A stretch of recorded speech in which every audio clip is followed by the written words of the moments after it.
Dalam sejarah peperangan dunia, ada banyak strategi perang hebat yang pernah dilakukan manusia.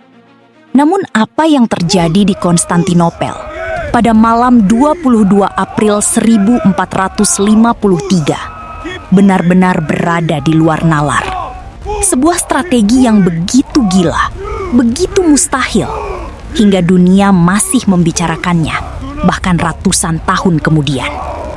Bayangkan jika kamu adalah seorang kaisar Romawi. Kamu sudah mengunci seluruh jalur laut kotamu dengan rantai besi raksasa yang selama ini dianggap mustahil ditembus siapapun.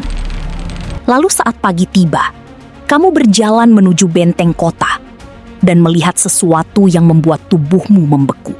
70 kapal perang musuh sudah berdiri di dalam pelabuhan kotamu. Padahal, rantai besi itu masih utuh. Tidak dihancurkan, tidak dipotong, tidak diterobos. Karena kapal-kapal itu tidak datang dari laut. Mereka datang melewati gunung. Dan yang lebih sulit dipercaya lagi, semua itu dilakukan hanya dalam satu malam. Siapakah sebenarnya pemuda berusia 21 tahun yang menolak tunduk pada kata mustahil ini?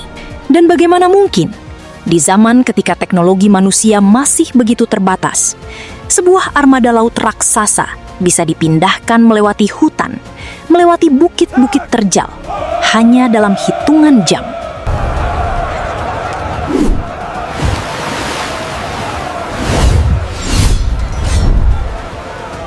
Assalamualaikum warahmatullahi wabarakatuh. Sahabat selami Islam, dalam video kali ini, kita akan menyaksikan salah satu momen paling menegangkan dalam sejarah Islam. Sebuah malam yang mengubah jalannya sejarah dunia. Malam saat Sultan Muhammad Al-Fatih membuat kapal perang mendaki gunung. Untuk memahami kenapa Sultan Muhammad Al-Fatih memiliki tekad sekuat itu, kita harus kembali ke masa kecilnya di kota Edirne. Mehmet kecil bukan seorang pangeran yang tumbuh dalam kemewahan dan kemanjaan.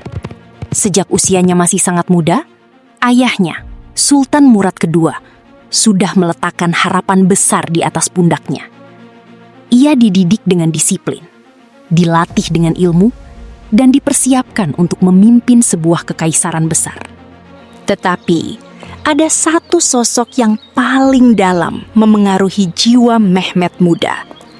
Bukan seorang panglima perang, bukan pula seorang bangsawan istana, melainkan seorang ulama besar yang sangat dihormati pada zamannya, Syekh Syamsuddin.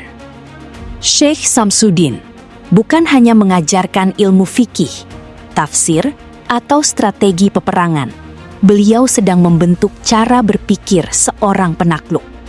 Hampir setiap sore, sang guru mengajak Mehmet muda berjalan ke tepi pantai. Lalu dari sana, beliau menunjuk ke arah barat, ke arah sebuah kota besar yang begitu terkenal di seluruh dunia saat itu. Konstantinopel, sebuah kota megah yang selama berabad-abad dianggap mustahil untuk ditaklukkan. Dan di tempat itu, Syekh Syamsuddin selalu mengulang sebuah hadis yang telah hidup di hati umat Islam selama ratusan tahun. Sebuah kabar mulia yang disabdakan oleh Rasulullah Shallallahu Alaihi Wasallam 8 abad dahulu. Kota Konstantinopel akan jatuh ke tangan Islam. Pemimpin yang menaklukkannya adalah sebaik-baik pemimpin, dan pasukan yang berada di bawah komandonya adalah sebaik-baik pasukan. Bagi Mehmet muda, hadis itu bukan sekedar cerita sejarah atau janji yang hanya didengar lalu dilupakan. Tidak. Kalimat itu hidup di dalam hatinya. Ia merasa seolah sedang menerima sebuah panggilan besar, sebuah tugas yang harus dia selesaikan sendiri. Sejak saat itu, Konstantinopel bukan lagi sekedar sebuah kota, melainkan takdir yang harus ia jemput dengan tangannya sendiri. Tahun demi tahun berlalu, hingga akhirnya Mehmet naik tahta menggantikan ayahnya, Sultan Murad II. Usianya saat itu baru 19 tahun, masih sangat muda. Dan justru karena itulah, banyak penguasa Eropa meremehkannya. Mereka menganggap anak muda ini belum cukup matang untuk memimpin sebuah kekaisaran besar. Sebagian bahkan yakin Kesultanan Ottoman akan melemah di tangannya. Tetapi mereka tidak sadar, Mehmet muda tidak naik tahta untuk hidup nyaman sebagai sultan. Ia datang membawa satu tujuan besar, satu obsesi yang telah tumbuh di dalam jiwanya sejak kecil, mewujudkan nubuat Rasulullah Shallallahu Alaihi Wasallam. Saat itu, Konstantinopel adalah ibu kota Kekaisaran Romawi Timur, atau yang lebih dikenal sebagai Bizantium. Bukan kota biasa.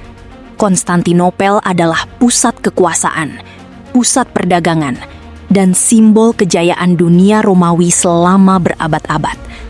Kota ini bahkan memiliki julukan yang membuat banyak pasukan gentar.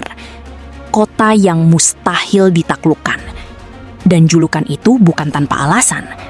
Selama ratusan tahun, lebih dari 20 pasukan besar dunia pernah mencoba mengepung kota ini, termasuk pasukan dari Daulah Umayyah dan Abbasiyah. Tetapi semuanya gagal. Konstantinopel seolah benar-benar tidak bisa dijatuhkan. Secara geografis, kota ini memang seperti benteng alami yang sempurna. Bentuknya menyerupai segitiga dan setiap sisinya dilindungi pertahanan yang sangat sulit ditembus. Di sisi barat, atau jalur daratan, berdiri tembok Theodosius yang sangat legendaris. Benteng raksasa berlapis 3 dengan menara-menara tinggi yang mengawasi setiap pergerakan musuh. Di depannya, terbentang parit besar berisi air dengan kedalaman mencapai 10 meter. Bagi banyak kerajaan saat itu, menghancurkan tembok ini dari depan hampir dianggap mustahil. Sementara di sisi selatan, Konstantinopel dilindungi oleh Laut Marmara. Arus bawah lautnya sangat kuat, membuat kapal musuh sulit bergerak stabil saat mendekat. Sedikit saja kehilangan kendali, mereka bisa langsung dihancurkan oleh pertahanan pantai Bizantium. Lalu di sisi utara, terdapat sebuah teluk panjang dan sempit yang dikenal dengan nama Golden Horn atau Tanduk Emas. Sultan Mehmet II memahami satu hal penting. Sehebat apapun pertahanan Konstantinopel, setiap benteng pasti memiliki titik lemah. Dan kelemahan kota itu berada di sisi utara, di tembok laut yang menghadap langsung ke teluk Golden Horn. Berbeda dengan tembok barat yang sangat tebal dan sulit dihancurkan, tembok di sisi utara jauh lebih tipis, dan pertahanannya tidak sekuat jalur daratan. Mehmet sadar, jika armada Ottoman berhasil masuk ke dalam teluk itu, maka pertahanan Bizantium akan terpecah. Mereka terpaksa membagi pasukan dan menjaga 2 arah serangan sekaligus. Itulah kesempatan terbaik untuk menghancurkan Konstantinopel. Tetapi, Kaisar Bizantium, Konstantin ke-11, juga bukan lawan yang bodoh. Ia tahu persis bahwa Golden Horn adalah titik paling berbahaya bagi kotanya. Karena itulah, di mulut teluk Golden Horn, Bizantium memasang sebuah penghalang raksasa yang membuat seluruh dunia menyerah. Sebuah rantai besi raksasa, bukan rantai biasa. Rantai itu dibuat dari besi tempa yang sangat berat, dengan ukuran mata rantai hampir 1/2 meter. Besarnya bahkan menyerupai lingkar tubuh manusia. Rantai itu dibentangkan melintasi lautan, dari dinding kota Konstantinopel hingga ke distrik Pera. Balok-balok kayu raksasa dipasang di bawahnya, agar rantai tetap mengapung di atas permukaan air. Dan siapapun kapal perang yang mencoba menerobosnya akan langsung hancur seketika. Golden Horn benar-benar terkunci rapat. Pengepungan besar akhirnya dimulai pada awal April tahun 1453. Pasukan Ottoman datang membawa sesuatu yang belum pernah dilihat dunia sebelumnya. Sebuah meriam raksasa bernama Basilika. Meriam super buatan seorang insinyur bernama Urban. Ukurannya begitu besar, hingga untuk memindahkannya saja membutuhkan puluhan ekor lembu dan ratusan prajurit. Dan ketika ditembakkan, meriam itu mampu melontarkan batu raksasa seberat ratusan kilogram langsung ke arah tembok Konstantinopel. Dentumannya mengguncang bumi. Asap hitam memenuhi udara. Tembok kota mulai retak di berbagai sisi. Tetapi Konstantinopel tetap belum jatuh. Hari demi hari berlalu. Minggu demi minggu berlalu. Dan setiap kali meriam Ottoman berhasil menghancurkan bagian tembok di siang hari, malam harinya, ribuan penduduk kota keluar bersama-sama. Mereka membawa kayu, tanah, dan batu, lalu memperbaiki kembali tembok yang hancur. Sebelum matahari terbit kembali, seolah-olah kota itu tidak bisa hancur. Puncak rasa frustasi itu akhirnya datang pada tanggal 20 April 1453. Hari itu, 4 kapal besar dari Eropa Kristen muncul di Cakrawala. 3 kapal berasal dari Genoa dan 1 lagi dari Sisilia. Mereka membawa bantuan makanan, gandum, senjata, serta pasukan tambahan untuk Bizantium. Bagi Konstantinopel, kedatangan kapal-kapal itu seperti secercah harapan di tengah kepungan Ottoman. Sultan Mehmed langsung memerintahkan armada lautnya bergerak. Ratusan kapal dayung kecil Ottoman dikerahkan untuk menghadang mereka sebelum mencapai Golden Horn. Dan tidak lama kemudian, pertempuran laut yang brutal pun pecah. Dari tepi pantai, Sultan Mehmed II menyaksikan semuanya secara langsung.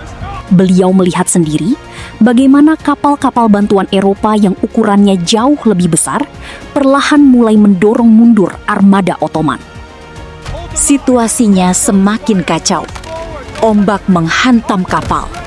Teriakan prajurit bercampur dengan suara kayu yang saling bertabrakan.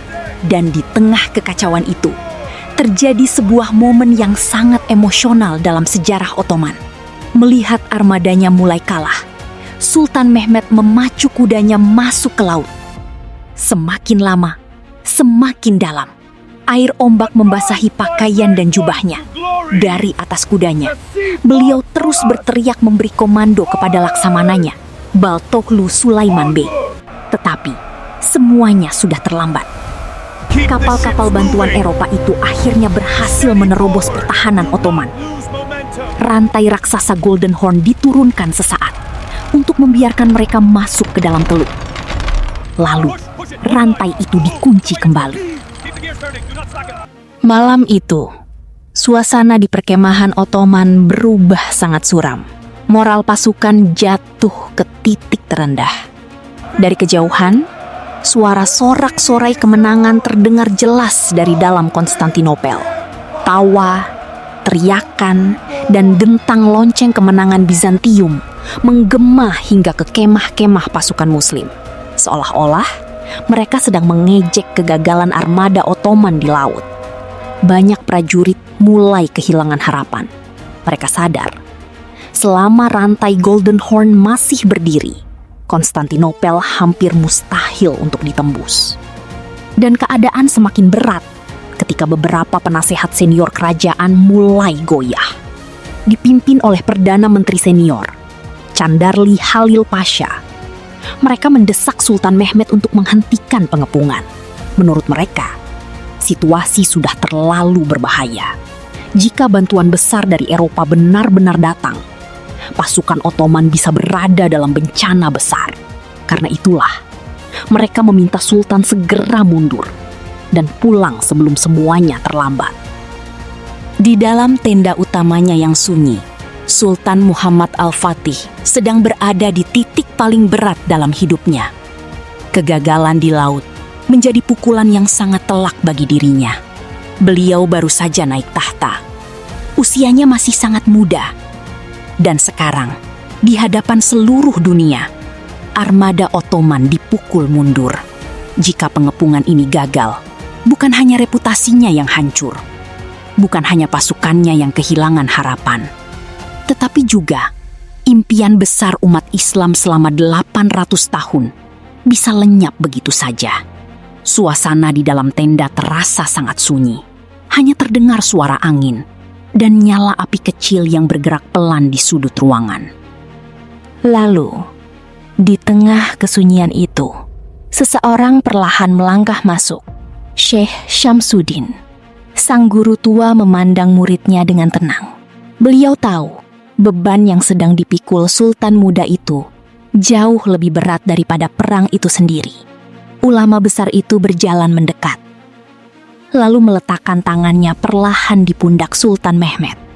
Dan dengan suara yang tenang, namun penuh keyakinan, beliau berkata, Wahai Sultan, jangan pernah ragu. Janji Rasulullah adalah kebenaran yang mutlak. Jika semua jalan di depanmu telah ditutup oleh musuhmu, maka carilah jalan baru yang belum pernah dilewati siapapun dalam sejarah dunia. Perkataan sang guru seolah menyambar langsung ke dalam hati Sultan Mehmet. Dalam sekejap, harapan yang hampir padam itu kembali menyala. Sultan muda itu perlahan berdiri. Langkahnya bergerak menuju meja besar di hadapannya.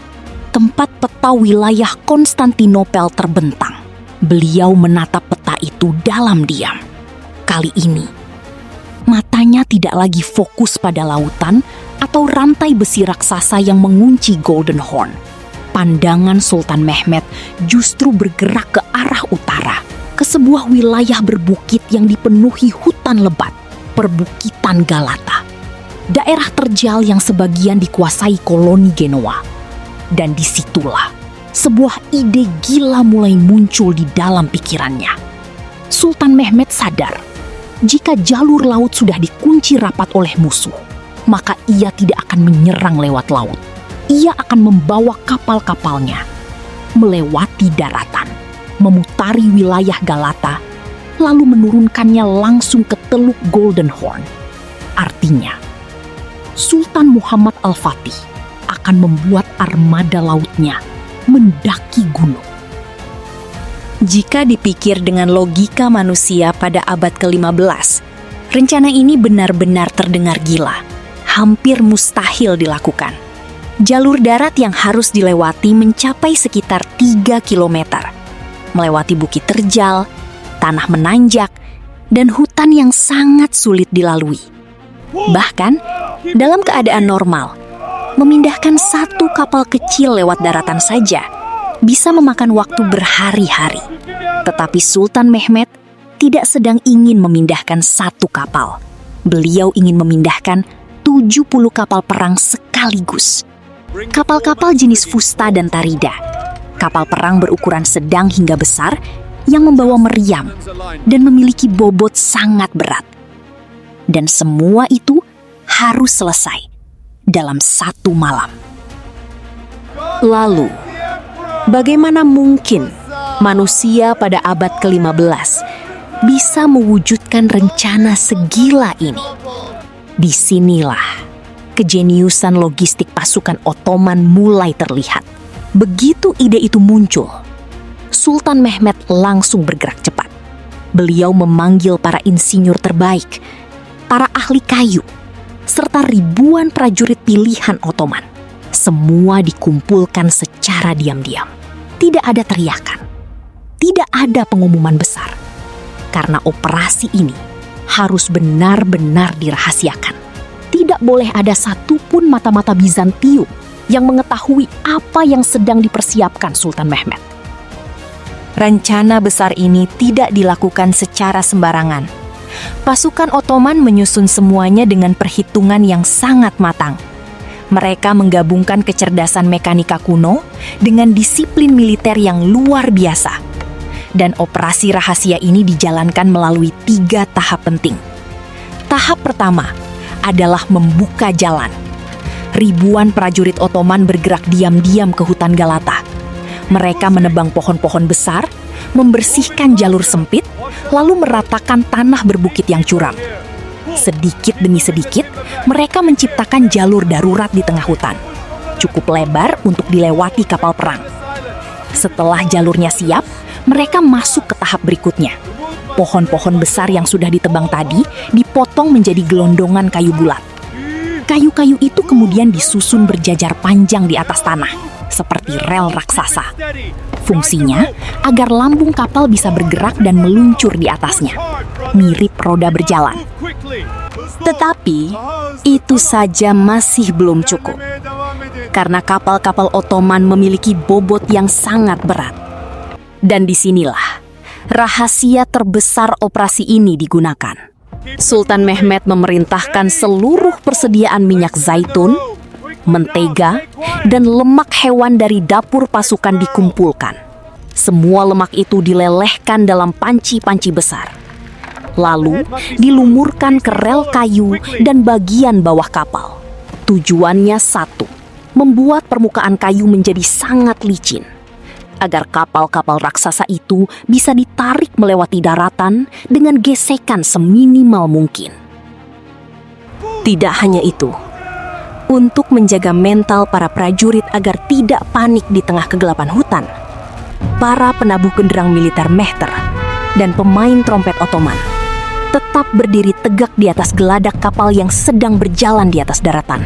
Mereka memainkan musik perang dengan ritme yang konstan, menjaga agar setiap langkah prajurit tetap bergerak serempak, bagaikan satu mesin raksasa yang sempurna. Setiap detiknya adalah pertaruhan antara hidup dan mati. Jika satu tali tambang putus, atau satu gelondongan kayu selip, kapal raksasa itu bisa meluncur mundur ke bawah bukit, menghancurkan dan menggilas ribuan prajurit di belakangnya. Akan tetapi, keimanan yang kokoh dan kepatuhan penuh kepada Sultan Mehmed membuat pasukan Ottoman terus bergerak tanpa keraguan sedikitpun. Mereka perlahan merayap naik ke puncak bukit, melewati hutan yang gelap dan terjal, hingga akhirnya kapal-kapal perang itu mulai diturunkan menembus lembah, menuju perairan tenang Teluk Golden Horn. Ketika fajar tanggal 22 April tahun 1453 mulai menyinari langit Konstantinopel, sejarah dunia berubah untuk selamanya. Kabut pagi perlahan menghilang dari atas Teluk Golden Horn, dan saat para penjaga Bizantium melihat ke arah laut, tubuh mereka langsung membeku. Mereka tidak percaya dengan apa yang sedang mereka lihat. 70 kapal perang Ottoman sudah berdiri di dalam teluk, berlabuh rapi, tepat di belakang pertahanan kota. Padahal, rantai besi raksasa Golden Horn masih terkunci utuh. Dalam sekejap, kepanikan mulai menyebar di seluruh benteng. Lonceng darurat dibunyikan. Para prajurit berlari di atas tembok kota. Teriakan panik terdengar di mana-mana. Tidak ada yang mengerti bagaimana armada Ottoman bisa muncul di dalam teluk. Sebagian bahkan menganggapnya mustahil, dan keadaan menjadi semakin kacau ketika kabar itu mulai menyebar ke dalam kota Konstantinopel. Rakyat keluar dari rumah-rumah mereka. Mereka melihat asap kapal Ottoman di kejauhan dan menyadari satu hal yang mengerikan. Pasukan Sultan Mehmed sekarang sudah berada di belakang mereka. Sejak hari itu, mental pasukan Bizantium mulai runtuh perlahan. Pertahanan yang sebelumnya hanya fokus menjaga tembok darat barat, kini terpaksa dibagi dua. Mereka harus menjaga tembok laut utara, yang jauh lebih rapuh dan lebih lemah. Dan itulah yang diinginkan Sultan Mehmed sejak awal. Hari demi hari berlalu. Pengepungan menjadi semakin brutal. Meriam Ottoman terus menghantam tembok Konstantinopel tanpa henti. Persediaan makanan di dalam kota mulai menipis. Kelelahan, ketakutan, dan keputusasaan perlahan menyelimuti Bizantium. Hingga akhirnya, pada dini hari Selasa, 29 Mei tahun 1453, serangan terakhir dimulai. Langit masih gelap ketika dentuman meriam Ottoman kembali mengguncang bumi. Gelombang demi gelombang pasukan Muslim bergerak menuju tembok kota. Pertempuran berlangsung sangat brutal. Jeritan prajurit, dentuman besi, dan suara takbir menggema di seluruh Konstantinopel. Di tengah kekacauan itu, Kaisar Bizantium terakhir, Konstantin ke-11, menolak melarikan diri. Ia memilih turun langsung ke medan perang bersama pasukannya. Sang kaisar bertempur hingga titik darah terakhir. Dan pada hari itu, Kekaisaran Romawi Timur yang telah berdiri lebih dari 1000 tahun akhirnya runtuh. Pasukan Ottoman berhasil menembus pertahanan kota. Gerbang demi gerbang mulai dikuasai. Bendera Ottoman perlahan berkibar di atas Konstantinopel. Dan untuk pertama kalinya dalam sejarah, kota yang selama berabad-abad dianggap mustahil ditaklukkan itu akhirnya jatuh ke tangan Islam. Sultan Mehmed kemudian memasuki Konstantinopel bersama pasukannya.